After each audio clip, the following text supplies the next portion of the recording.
Quando eu estava cursando a minha faculdade, em São Paulo, nós tínhamos um sistema de hospedagem na faculdade.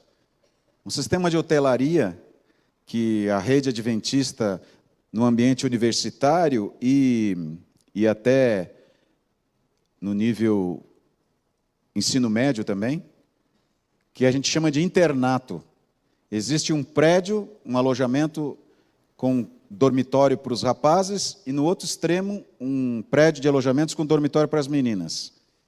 E quem fica responsável por esse ambiente é um preceptor, que a gente chama preceptor, que cuida de cada prédio, a preceptora das meninas e o preceptor das meninas. E os monitores que auxiliam o preceptor. E eu me lembro que quando nós voltávamos das férias e nós começávamos a rotina de estudo, dentro daqueles dormitórios tem horário para levantar e horário para dormir. Inclusive, na época que eu estava lá, eles apagavam as luzes às 10 horas da noite e acendiam as luzes às 5:30 da manhã. E o horário de levantar é às 5:30 da manhã. Você imagina, para um adolescente, 5:30 da manhã é o caos, né? Mas a gente já estava preparado para isso, só que não estava preparado para isso. A gente nunca está preparado para levantar às 5:30 da manhã, principalmente no inverno. E nós voltávamos das férias e deveríamos voltar descansados, mas a gente acabava voltando cansado, porque trabalhava nas férias para poder manter os estudos. Mas o que acontecia que me deixava assim muito agitado era que todo dia de manhã, um desses monitores, quando tocava a campainha de manhã, uma campainha, aquela cigarra bem chata para acordar você, cada quarto tinha uma campainha na porta, tocava aquela campainha, acendiam as luzes, 5:30 da manhã, ele passava, de alguns minutos depois, sabe quando você toca o despertador e você quer dormir mais uns 15 minutinhos? Você pensa, eu vou dormir 15 minutinhos. Ele passava pelo corredor dizendo, vai começar tudo de novo. E ele ia de um canto para o outro, vai começar tudo de novo. Dava vontade de levantar e jogar uma cadeira em cima dele.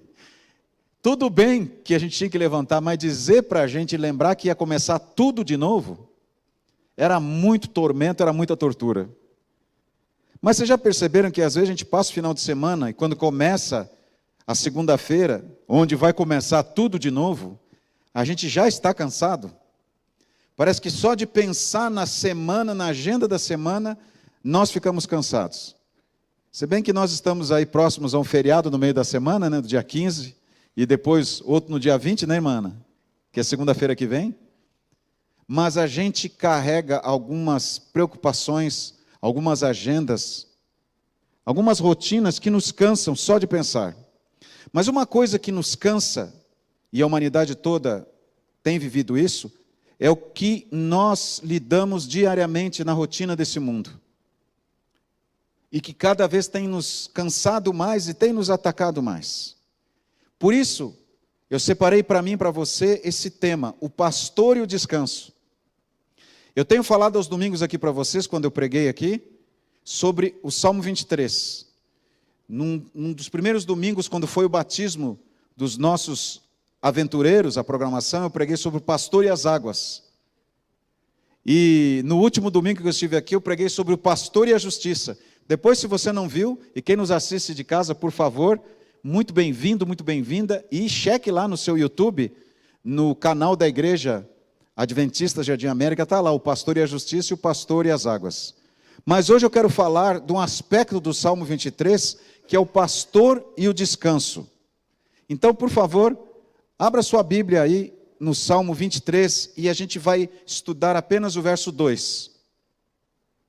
Salmo 23, o verso 2, é um texto separado por Deus e inspirado pelo Espírito Santo, o salmista, o Davi, né, o rei Davi, o menino pastor Davi e depois o rei Davi, a escrever esse texto que se tornou uma mensagem tremenda no mundo cristão e até no mundo que não é cristão, o Salmo do Pastor. Salmo 23, verso 2. O texto diz assim: Ele me faz repousar em pastos verdejantes.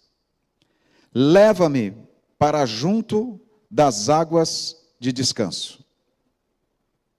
Só esse verso tem poder suficiente para mudar a minha semana. E talvez até mudar a minha vida.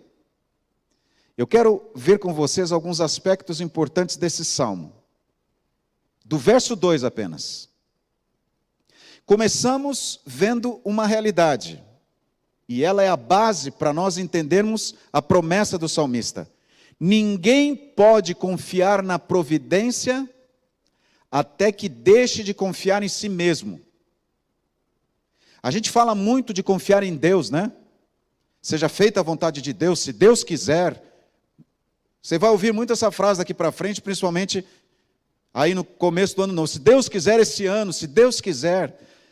E é interessante que muitas vezes a gente terceiriza a responsabilidade para Deus. Às vezes Deus quer, mas a gente não deixa acontecer, ou não quer. Se Deus quiser, a minha vida vai melhorar, mas a gente não faz nada para a vida da gente melhorar. Continua nos vícios, continua fazendo coisas que não devia, continua andando onde não devia, continua se relacionando com pessoas que não devia, continua vendo o que não devia ver, e a gente fala, se Deus quiser, a minha vida vai melhorar, né? Mas aqui o salmista está querendo dizer para nós, que para nós confiarmos na providência de Deus, nesse cuidado de Deus que é me conduzir, me levar no descanso, eu tenho que deixar de confiar em mim mesmo. E ninguém pode dizer, o Senhor é o meu pastor, até que tenha desistido de toda a inútil confiança de que pode se controlar ou administrar seus próprios interesses. E eu falo como cristão e até como um pastor, como eu sou tentado a pensar que eu sou capaz de controlar ou administrar meus próprios interesses. Eu não devo acreditar que eu sou bom o suficiente para isso. Por maior que seja o meu conhecimento teológico, por maior que seja a minha experiência de mais de 30 anos de ministério, eu não posso confiar. Porque quando eu digo, o Senhor é o meu pastor, eu preciso desistir dessa inútil confiança de que eu sou soberano. E uma coisa nós temos que entender, e esta mensagem é para mim e para você, o céu não é um lugar de pessoas que menos pecaram, mas daqueles que mais se arrependeram. E arrependimento começa quando eu entendo que o poder, que a totalidade da vitória não é minha. Que a redenção, que o perdão de pecados começa com a influência do Espírito Santo na minha vida. Ele me convence de que eu sou um pecador, de que eu preciso mudar. É uma obra do Espírito Santo. Então, aí o poder, a iniciativa de me convencer do pecado, não é minha, é de Deus. Então, o céu é um lugar de pessoas que mais se arrependeram, que foram tocados pelo Espírito Santo e entenderam que precisavam mudar. E a principal mudança é não confiar em si mesmas. E isso está muito claro quando Lucas escreveu, no capítulo 15, o verso 10, eu vos afirmo que de igual modo há júbilo diante dos anjos de Deus por um pecador que se arrepende. O pecador, por mais que ele tenha se afastado de Deus, ainda assim é amado por Deus e é buscado por Deus. Eu falo para alguém que está abatido, que está constrangido até de assistir um sermão, porque se sente pecador, ou prometeu e não cumpriu, ou desobedeceu a Deus, ou entristeceu a Deus. O céu está interessado na sua mudança, na sua conversão, na sua desistência de confiar em si mesmo, e quer ajudar você, está interessado em você. Infelizmente, nós nos sentimos demasiadamente sábios, e somos muito vaidosos para reconhecer a sabedoria de Deus. Pode até parecer uma blasfêmia, mas isso é realmente o que nós seres humanos somos. Em nossa autoestima, imaginamos que nossa razão pode governar nossos propósitos. E ela não é de inteira confiança. Por mais que Deus nos deu direito de escolha, sabedoria, e a fé não é irracional, isso confiança irracional é fideísmo. Fé é uma confiança racional. Você confia porque você acredita e você tem um relacionamento com Deus. Mas por mais que nós tenhamos essa ideia que a nossa razão pode governar nossos propósitos, e nunca duvidamos de nosso próprio poder para realizar as nossas próprias emoções, nós estamos sendo conduzidos por uma autoestima exagerada. E isso aconteceu com Davi. E aconteceu com outros homens da Bíblia, personagens descritos na palavra de Deus, que iam bem com Deus, mas de repente começaram a confiar demais em si mesmos. Saul foi um homem assim. Lúcifer, no céu, da mesma maneira, quando ele começou a olhar demais para si e menos para Deus, ele se revoltou contra Deus e trouxe o pecado no universo. Então, com um pouco de manobra, achamos que podemos nos livrar de nossas dificuldades. Então, todo verdadeiro descanso começa com Jesus, já que todo o conforto das ovelhas é provido por seu pastor. Então, a base para nós entendermos aonde vamos encontrar descanso. Estamos no primeiro dia da semana, talvez com a cabeça sendo bombardeada com tantas coisas para fazer, uma agenda complicada. Quer descansar? Então entenda o seguinte: o verdadeiro descanso começa com Jesus. Não começa com você realizando uma coisa ou resolvendo um problema, não. Começa com Jesus.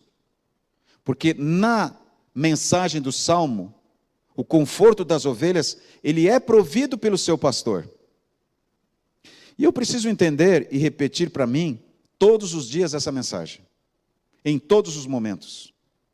Que o próprio Deus é a minha provisão. E eu vou ser tentado a duvidar que o próprio Deus é minha provisão.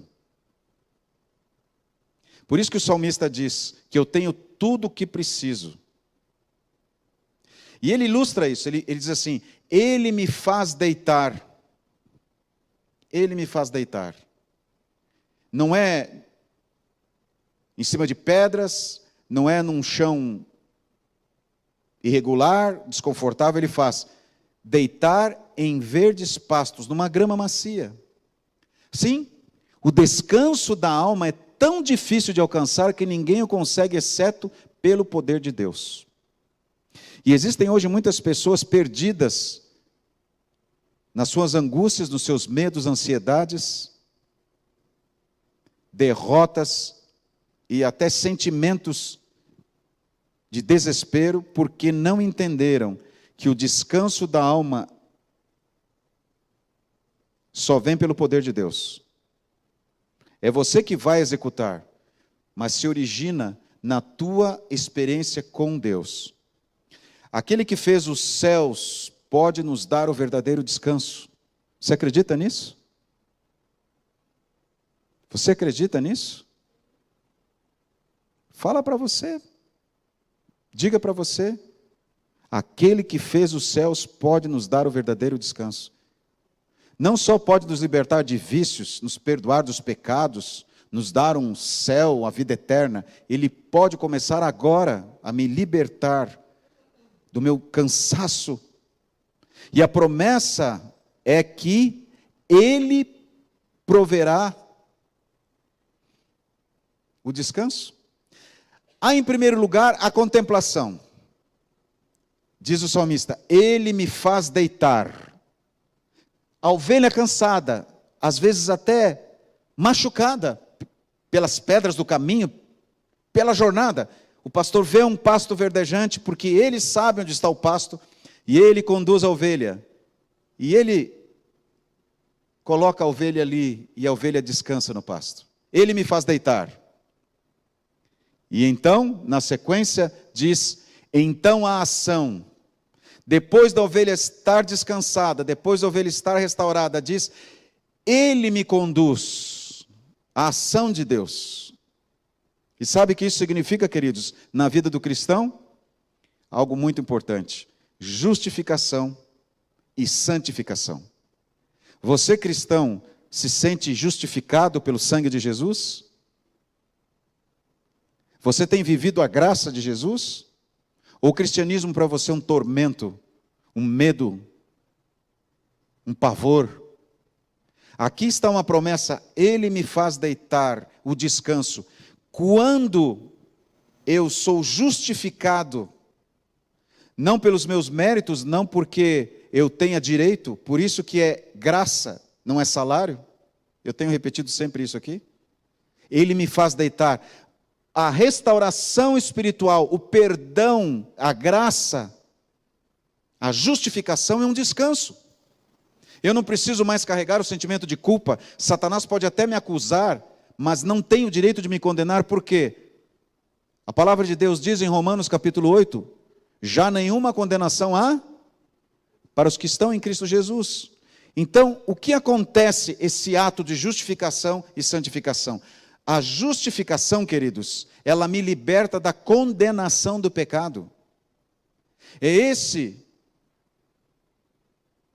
o plano de Deus. Esta é a obra de Deus quando me faz deitar, me descansa. Eu descanso porque nenhuma condenação há em mim, porque eu aceitei o sangue de Cristo. Não porque eu sou merecedor disso. Não, eu aceitei Jesus e pronto. E não permita que o inimigo condene você, ou que tire o direito de você de liberdade e do perdão dos pecados. Ele libertou você, descanse, descanse. Celebre, porque a justificação liberta você da condenação do pecado.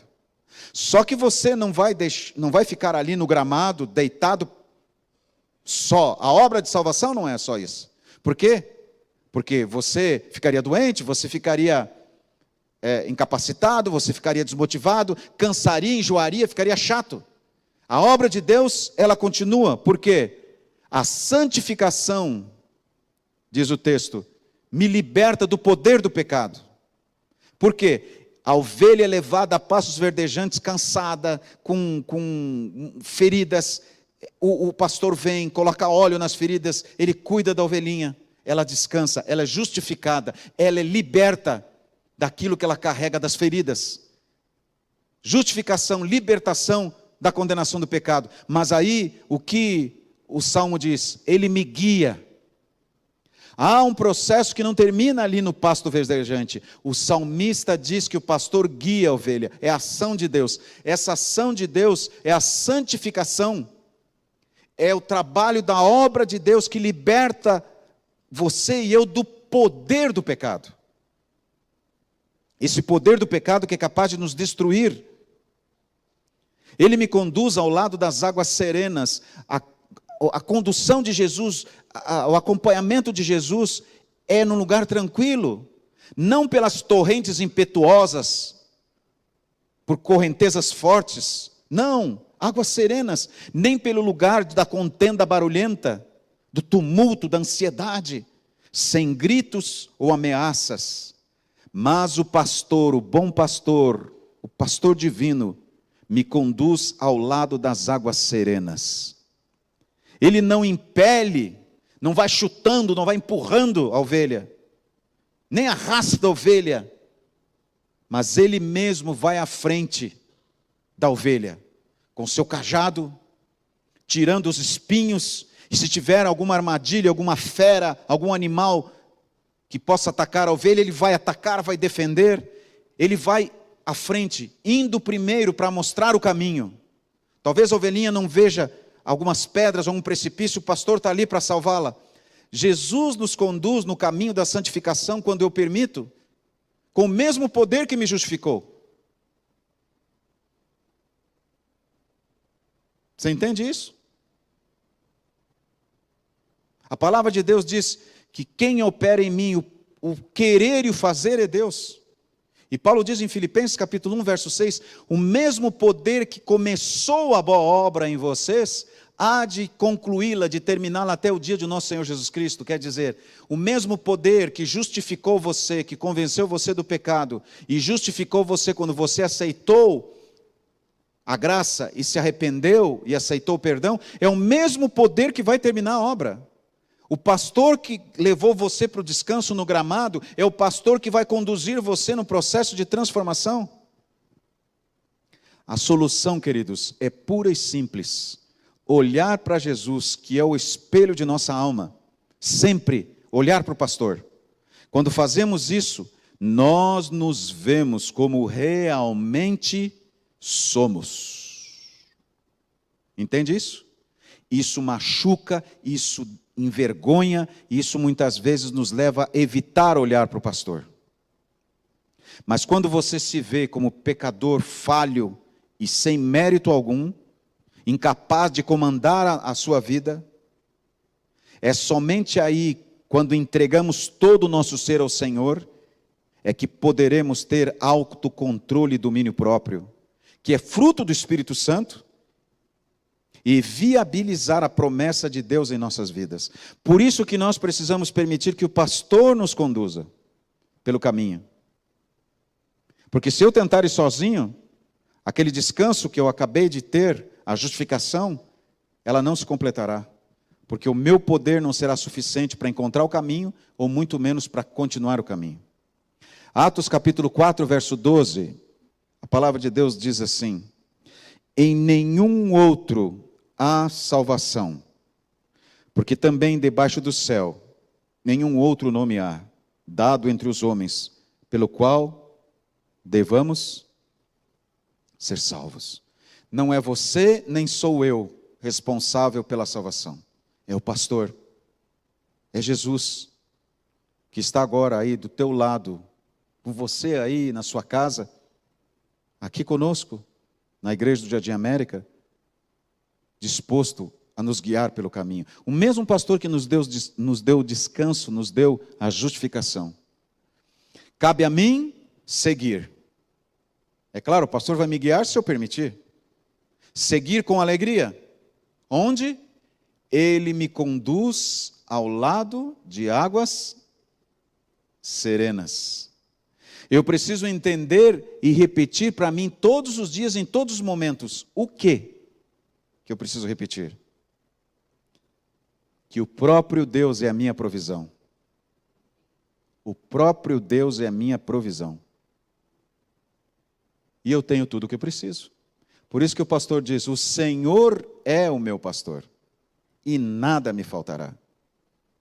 Eu não preciso de um emprego novo, de um casamento novo, de um carro novo, de mais dinheiro. Eu tenho tudo. O próprio Deus é a minha provisão. Por isso que Paulo disse: eu posso estar na masmorra, eu posso estar com comida, sem comida, com roupa ou maltrapilho. O que importa para mim é Cristo. O resto não tem valor. Eu tenho tudo o que preciso. E o salmista diz isso porque Deus é um Deus restaurador. Ele traz meu espírito errante de volta quando eu abandono os seus caminhos. Ele traz a ovelha de volta. E tendo feito isso, Ele me conduz ainda mais cuidadosamente do que antes.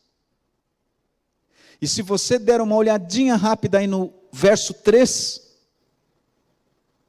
você vai perceber que essa mensagem de Ele me guia, ou Ele quer me guiar, ou Ele tem poder para me guiar, é repetida novamente no verso 3. Lá no verso 3 nós temos a promessa e a declaração do salmista: Ele me conduz. Ele me conduz. Por que isso? Porque eu preciso lembrar todo dia que eu tenho um pastor suficiente, com poder suficiente, com interesse suficiente para me conduzir. E por quê? Por quê? Eu insisto em caminhar sozinho. Por quê?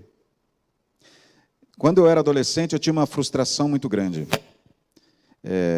Duas, aliás. A primeira é que eu não tinha uma bicicleta. A segunda é que eu não sabia andar de bicicleta. Então não adiantava muito ter bicicleta, porque não sabia andar. E eu vi os meus colegas brincando de bicicleta na rua. Naquele tempo tinha uma bicicleta da marca Monarch. Nem sei se tem, acho que não tem mais essa fábrica de bicicleta aí. Mas tinha uma bicicleta chamada Tigrão, que era o meu sonho ter aquela bicicleta. Mas Não tinha bicicleta nem sabia andar. E numa das férias no sítio do meu avô, um parente nosso soube que eu não sabia andar de bicicleta e falou: eu vou te ensinar a andar de bicicleta, Marco. E o meu tio tinha uma bicicleta lá velha, lá, mas ela funcionava. E ele falou: olha, é assim, você precisa se equilibrar, mas eu vou te ajudar. Ele tinha aquele bagageiro atrás, ele sentou no bagageiro e falou: pode pedalar. Não tenha medo que eu vou colocando meus pés do lado assim, se você for perder o equilíbrio. E era o sítio, uma estrada larga, e eu andava para lá, andava para cá, e ele, quando eu ia perder o equilíbrio, ia colocando, foram várias vezes, até que uma hora eu olhei para trás, ele não estava mais. E, gente, para minha alegria, eu andei pela primeira vez de bicicleta. Você imagina a festa, a alegria. E eu chamei toda a família, eles foram na porta da casa do sítio do meu avô, na porta da casa lá, e ele chamou: olha, o Marco está andando de bicicleta. E eu passei assim: olha, gente. Nossa, o pessoal aplaudiu, tinha torcida. Depois eu voltei só com uma mão. Nossa, já estava fazendo. Depois eu voltei sem as duas mãos. E na terceira vez sem os dentes. Brincadeira, né? Não... Mas estava quase aí. E eu achei que eu já sabia o suficiente. E sem buscar ajuda do meu parente lá, do meu amigo que tinha me ensinado a andar bicicleta, eu fui no morro perto da casa do meu avô. O morro era muito alto. Era uma estrada assim, uma descida assim, aterrorizante. E eu falei: eu vou descer esse morro aqui, porque eu já sei andar de bicicleta. E eu fui, sem ajuda, sem ninguém por perto, lá nos meus 9, 10 anos de idade que eu tinha, e fui. Só que era aquela bicicleta que o freio é no pedal, que você vai para trás assim para frear. Não sei se alguém já andou de bicicleta assim, não é aquele freio que você aperta. Dizem que chama contrapedal, não sei como é que é o nome daquilo. Enfim, o freio você tinha que virar o pedal contrário para frear. E eu fui numa velocidade, e aquilo ali foi tão rápido que eu já não conseguia mais controlar os pedais. Eu tirei os pés, não podia ter tirado. Aí que é um negócio bom, e nossa, agora como é que eu vou parar? E lá embaixo tinha uma curva, assim, absurda. Eu falei: eu não vou conseguir fazer a curva. E aí eu pensei: vou ter que colocar os pés. Eu de chinelo ainda, coloquei os pés, já foi assim, chinelo, pedaço de canela, foi saindo tudo assim. E aí eu pensei: agora vou ter que frear. Na hora que eu fiz isso, eu dei aquela freada, voei por cima, abri uma estrada nova no meio da mata, assim, da casa do meu avô. Me arrebentei todo, não contei para ninguém. Mas essa história de um garoto de 10 anos me ensina o seguinte: eu não posso andar sozinho porque eu acho que já sei tudo, que eu já sou dono de tudo, que eu controlo tudo. E a gente sempre vai ter essa tendência de pensar como um adolescente: eu já sei o suficiente, já posso andar sozinho. O Senhor é o meu pastor, nada me faltará. Mas eu preciso entender que o descanso provém dele e que a direção e a capacidade de ir vem dele. É ele que me guia e ele que tem poder para me transformar e me libertar do poder do pecado. Descanse e deixe que ele guie você esta semana e sempre. Vamos cantar, Ronald? Que o pastor seja a fonte do teu descanso e da tua vitória hoje, essa semana e sempre.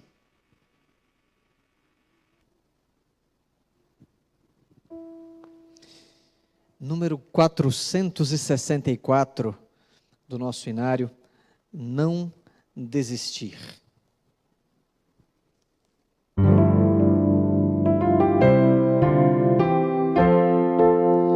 Número 464. Vamos cantar.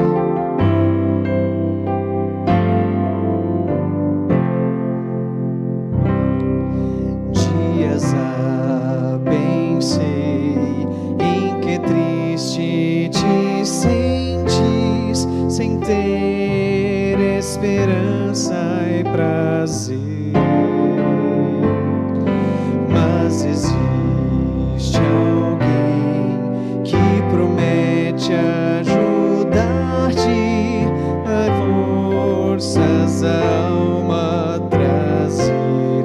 Não desistir, não desistir.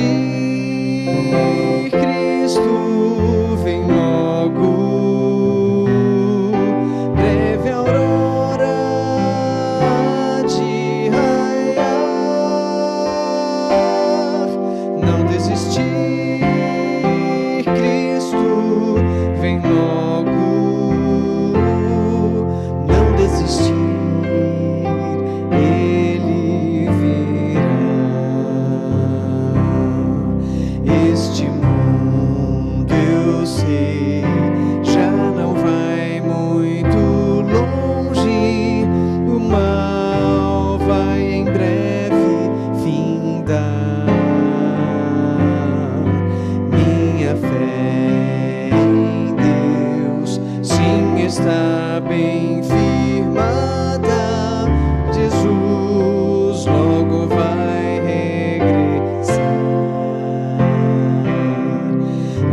Que o Senhor te abençoe e te guarde.